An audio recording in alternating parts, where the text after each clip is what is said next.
Hello guys, तो फिर से मैं आज नेक्स्ट क्लास लेकर आ गया हूँ।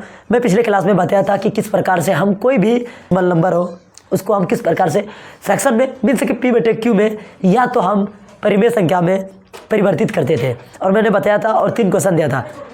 अगर आपको हम बताए थे कि अगर आपको डाउट हो तो पूछ लीजिएगा। अगर मेरे पास तो कोई कमेंट नहीं आया है, अगर आएगा तो मैं उस पर भी वीडियो बना दूंगा। तो आज मैं दूसरा सीरीज लेकर आ रहा हूँ, एकदम बहुत ही बेहद इंपॉर्टेंट सवाल क्लास 10th के लिए और बोर्ड में पूछे जाने वाले सवाल के लिए। बहुत ही गजब सवाल जो कि आप लोग ये बना लेंगे तो पक्का 2 नंबर आपके खाते में है। तो मैं बताता हूँ क्या सवाल है और कैसे बनाएंगे इसको।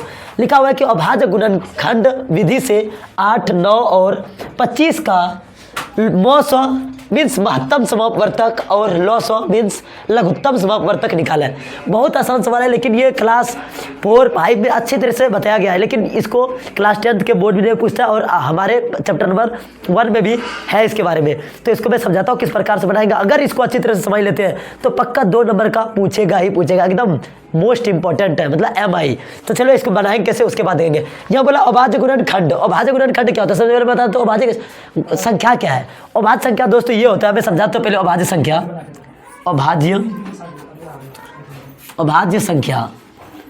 अभाज्य संख्या समझ लेंगे तो पक्का है कि, और एक भाज्य संख्या समझ लेंगे तो ये जरूर आपका क्लियर हो जाएगा। संख्या बताता हूँ आपको, जैसे कि 10 है। अगर 10 देखेंगे तो ये किससे किससे कट सकता है, भाग इसमें किससे किससे लग सकता है। आप ऑब्वियसली बोलेंगे सर 2 से लगेगा, आप ऑब्वियसली बोलेंगे 1 से लगेगा, आप ऑब्वियसली बोलेंगे 5 से लगेगा, आप ऑब्वियसली बोलेंगे 10 से लगेगा। लेकिन अब इसको सीरियली बाई नहीं किया, हम ऐसा करना चाहेंगे 10 का तो जैसे कि 1 से, फिर 2 से, फिर 5 से, फिर 10 से। आप देख सकते हैं कि 10 को लगभग 2 से अधिक संख्याओं ने इसको काटा है, मतलब कि भाग देने पर इसका शेषफल 0 आया है। तो आप इतना समझ सकते हैं कि ऐसी जितनी भी संख्या है वो पूरा सभी संख्या भाज्य संख्या होगा। और आपको मैं बता दूं कि सबसे छोटी भाज्य संख्या 4 होते हैं। 4 आप देख सकते हैं, 4 को अगर काटने का बात बोला जाए तो पहला 1 से काटेंगे, फिर दूसरा 2 से काटेंगे, फिर 4 से काटेंगे। भाई 2 से अधिक है ना, मैंने कहा भाज्य संख्या उसको बोलेंगे जिसको कि काटने वालों संख्याओं की संख्या कम से कम 2 से अधिक होनी चाहिए। कितनी? 2 से अधिक। ध्यान समझेंगे, 2 से अधिक। आप 4 को देख सकते हैं, 1 से कटा, 2 से कटा, 4 से कटा। और यही अगर हम देखना चाहेंगे इससे नीचे 3 को, तो आप देखेंगे कि सिर्फ 1 ने काटेगा और 3 ने काटेगा। इसका कितना है? सिर्फ 2 है। कितना है? 2। ध्यान देंगे सिर्फ 2 है, तो इसको हम अभाज्य बोलेंगे। क्या बोलेंगे? अभाज्य। और याद रखना दोस्त, अगर 2 के बाद बहुत बच्चे को मन में डाउट रहता है कि 2 भी देख लीजिए। 2 सिर्फ 1 से कटेंगे और 2 से कटेंगे, इसका भी कटने वालों की संख्या सिर्फ 2 है, इसका भी कटने वालों की संख्या 2 है, इसका कटने वाले की संख्या 2 से अधिक है। अगर जिस संख्या का कटने वालों संख्या 2 से अधिक हो जाए उसको भाज्य संख्या बोलेंगे, और जिसका भाज्य संख्या, हाँ सही, तो भाज्य संख्या बोलेंगे। और जिसका सिर्फ 2 हो उसको अभाज्य। आप समझ सकेंगे कटने वाली संख्या 10 हुआ और 4 हुआ, 3 है। मैंने एग्जांपल देता हूँ फिर से, जैसे कि 11 हुआ, 11 को कटने वाला सिर्फ 1 है और 11 है, तो 2 है ना, 2 ही है ना, तो इसको हम अभाज्य में रखेंगे। मान के चलिए 17, तो इसको सिर्फ 1 से काट सकते हैं और 17 से ही काट सकते हैं। जैसे हम एग्जांपल लेते हैं, जैसे 5 सिर्फ 1 से कटेगा और सिर्फ 5 से कटेगा। इस प्रकार से संख्या जो भी अभाज्य संख्या है उसी से हम अभाज्य गुणनखंड विधि में यूज करेंगे, भाज्य कभी नहीं आएगा। तो जैसे अगर बोलेगा अभाज्य संख्या सबसे छोटी संख्या, अगर अभाज्य सबसे छोटी संख्या बात बोलेगा तो 2 होता है, और भाज्य बोलेगा तो 4 होता है। ध्यान दीजिएगा, अभाज्य बोलेगा तो सबसे छोटी संख्या 2 होता है और भाज्य बोलेगा तो 4 होता है। अब आपको लगता होगा कि सर 1 भी तो हो सकता है। देखो हम क्या कर सकता है, और मैंने आपको डिफिनेशन दिया कि कम से कम 2 से कटनी चाहिए, तो उसको हम क्या बोलेंगे? क्या बोलेंगे? अगर ज़्यादा से ज़्यादा अगर कटनी चाहिए 2 से तो अभाज्य होगा, और अगर कम से कम नहीं बल्कि 2 से अधिक कटेगा, 2 से अधिक संख्या से कटेगा, उसको हम भाज्य बोलेंगे। फिर से एक बार लास्ट बार समझ लो, इसमें कंफ्यूज मत होना। अगर ऐसी संख्या जिसको कि कटने के लिए 2 से अधिक संख्याओं का जरूरत पड़ता हो उसको हम क्या बोलेंगे? भाज्य संख्या। और जिसमें सिर्फ 2 संख्याओं का जरूरत पड़ता हो या 2 संख्या से कटता हो उसको हम बोलेंगे अभाज्य संख्या। आप समझ सकते हैं, कोई भी संख्या लेंगे तो वो सिर्फ 2 ही संख्या से कटेगा, 1 को छोड़ करके, चाहे तो वो खुद से या तो 1 से, तो उसको हम क्या बोलेंगे? अभाज्य। और जो 2 से अधिक संख्याओं से कटेगा उसको हम भाज्य बोलेंगे। इसके रिलेटेड से अब जितना भी अभाज्य संख्या, जैसे कि हम बोलेंगे 2, 3, 5, 7, 9 नहीं बल्कि 11, 13, 17 ये सब संख्याओं से हम भाग देंगे इस गुणनखंड को बनाने के लिए। तो आप अच्छी तरह से भाज्य और अभाज्य समझ गए होंगे। अब आगे चलते इसको बनाने का प्रयास करते हैं। सबसे पहले क्या क्या, जैसे 8 है और 9 है और क्या है 25 है। तो सबसे पहले हम क्या करेंगे, अभाज्य गुणनखंड के बाद बोलेंगे तो अभाज्य गुणनखंड को तोड़ेंगे हम। सबसे पहले 8 को तोड़ते इधर रफ में, 8 को तोड़ेंगे तो 2 बार में। आप समझ लीजिए 2 अभाज्य संख्या है तो अभाज्य संख्या से ही काटेंगे। अगर हम 5 से काटेंगे चलेगा, लेकिन 4 से काटेंगे तो नहीं चलेगा क्योंकि वो भाज्य संख्या है। और यहाँ पर बोल दिया है कि अभाज्य संख्या। अब देखो क्या, 2 से कटेंगे 4 बार में, फिर 2 से कटाएंगे तो 2 बार में, और फिर 2 से 1 बार में। बहुत बच्चे क्या करते हैं, 1 लिखते नहीं है, ये लिखना पड़ेगा, ज़रूरी है। अगर नहीं करेंगे तो गलत हो जाएगा क्योंकि किसी किसी का मौसम मतलब कि महत्तम समय पर तक सिर्फ 1 आता है तो लिखना पड़ेगा। तो 8 को हम लिख करके 8 बराबर हम कर सकते हैं 2 गुना 2 गुना 2 गुना 1। अब फिर 9 को तोड़ेंगे, यहीं पर तोड़ लेते हैं। 9 को अगर तोड़ सकते हैं तो 3 से कटेगा, ये 2 से कटने वाला चांस है नहीं, तो 3 से कटेगा 3 बार में, और फिर 3 को कटाएंगे 1 बार में। अब क्या करेंगे, 9 को लिखेंगे, 9 को बराबर लिख सकते हैं 3 × 3 × 1, ठीक है चौक। अब देखो क्या करेंगे, अब उसके बाद 25 को तोड़ते हैं। 25 को तोड़ेंगे तो चौक। अब 25 को तोड़ेंगे तो क्या करेंगे 5 बार में, क्योंकि ये 2 से कटेगा नहीं, फिर 3 से भी नहीं कटेगा। अब 5 से कट रहा है, 5 से कटाएंगे। अब 5 से 5 बार में, फिर 5 से 1 बार में। अब इसको लिखते हैं 25 को बराबर 5 गुना 1।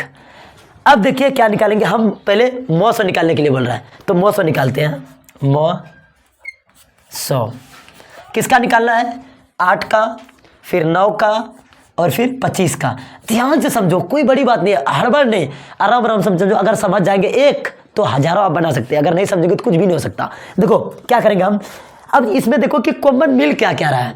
हम ये अभाज्य गुणनखंड विधि से बना रहे हैं तो कॉमन क्या मिल रहा है, इसमें 2 2 2, इसमें 3 3 3, इसमें 5 5, कुछ मिल रहा है क्या, सिर्फ 1 मिल रहा होगा, क्या 1। अब इसको हम घेर देंगे, घेर दिए, और इसके अलावा कुछ मिल रहा है क्या, नहीं ना, कुछ भी नहीं मिल रहा। देखिए 2 इसमें है लेकिन इसमें नहीं है, इसमें 3 है तो इसमें नहीं 3 है, इसमें 5 है तो इसमें 5 नहीं है, कुछ भी नहीं मिल रहा, सिर्फ 1 मिल रहा है। तो इसका मौस हो जाएगा सिर्फ 1 जो मिलेगा। अब इसका लॉ 100 निकालेंगे, लॉ 100 किसका निकालना है, 8 का ही, 9 का और 25 का, डायरेक्ट 1 बार में। बराबर क्या करेंगे, अब लॉ 100 में बहुत सारा बच्चा कंफ्यूज होता है। मैं एक वीडियो बना रहा हूँ और सिर्फ एक सवाल बता रहा हूँ आपको। मैं वादा करता हूँ कि सभी समझ में आया होगा, अगर नहीं समझ आएगा कमेंट कीजिएगा, मैं जरूर इसका जवाब देने का प्रयास करूँगा। अब क्या करते हैं, कि इसमें 2 क्या बार है, 3 बार है, इसमें क्या है, अब इसमें 2 बार है क्या, नहीं ना, तो ज़्यादा से ज़्यादा 3 बार ही है ये, तो इसको उतार देते हैं 2 गुना 2 गुना 2। अब कंफ्यूज नहीं हो गया, अगर कहीं 2 नहीं है, इसमें 3 बार है तो ज़्यादा यही है, तो इसको 3 बार उतार दिए। अब क्या है, इसमें 3 बार है, इसमें 3 कहीं है क्या, नहीं है, इसमें भी नहीं है, तो 3 बार कितना है, 2 बार है, तो 2 बार ही ज़्यादा हुआ। चाहे अरे कुछ नहीं तो 0 बार, तो 0 बार ही फर्स्ट किया जाएगा। अगर कोई बच्चा है 4 बच्चा, उसमें से सब बच्चा ने माइनस में नंबर लाया, कोई 0 ला लिया तो टॉपर तो उसी को दिया जाएगा। उसी प्रकार देखो इसमें 3 है 2 टो, और इसमें किसी में हाईवे नहीं किया तो 2 ज़्यादा बार है, जो ज़्यादा बार रहेगा उसी को उतारेंगे। 2 बार है तो 2 बार लिख देंगे, 3 को उतार दिए। अब देखो 5 भी 2 बार और इधर कहीं है नहीं तो उतार देंगे 5 को। अब क्या करेंगे, मल्टीप्लाई करेंगे, 4 दूनी 8 तिया 24, 24 तिया 72, 72 और 25 को गुना करना है ना, 72 को और 25 को गुना करेंगे क्योंकि ये 5 है, 25 हो रहा है। अब गुना करेंगे 5 दूनी 10 और 5 सते 35, 1 36। अब करेंगे 2 दूनी 4 और 2 सते 14 ही हो जाएगा। अब ये 0 और ये 6 4 10 करो 0, 4 3 7 1 8 और ये 1, तो 1800 हो गया इसका आंसर, 1800 और फिर ये 1। इसका अगर लॉ 100 निकालने की बात बोलेंगे तो 1800 और इसका मौ 100 निकालने की बात बोलेंगे तो 1 हो गया। आप शायद कि समझ में गए होंगे, बहुत आसान है। इस प्रकार से और भी बहुत सारे सवाल है, मैं कुछ 1-2 और समझाता हूँ, उसके बाद आपको दे दूंगा, वीडियो पॉज करके आप लिख सकते हैं। जैसे कि ये दूसरा क्वेश्चन मैं दे देता हूँ, क्या अभाज्य गुणनखंड विधि से 24 और 36 का मौ 100 और लॉ 100 निकाला है। बहुत आसान सवाल है, इसको 2023 में शायद पूछा गया। जितना भी मैं सवाल करवा रहा हूँ क्वेश्चन बैंक का है और यही सवाल पूछता है, कितना आसान है। आपको तो आसान लग रहा होगा, लेकिन अगर एक बार अगर आप देख लेते तो अच्छी तरह से वहाँ बना सकते हैं, तो थोड़ी बड़ी गलती होगा और आपका नंबर चले जाएगा। अब क्या करेंगे, फिर इसी को हम क्या करेंगे, अभाज्य गुणनखंड विधि से बनाएंगे। पहले क्या करेंगे, 24 का निकालना है और किसका 36 का।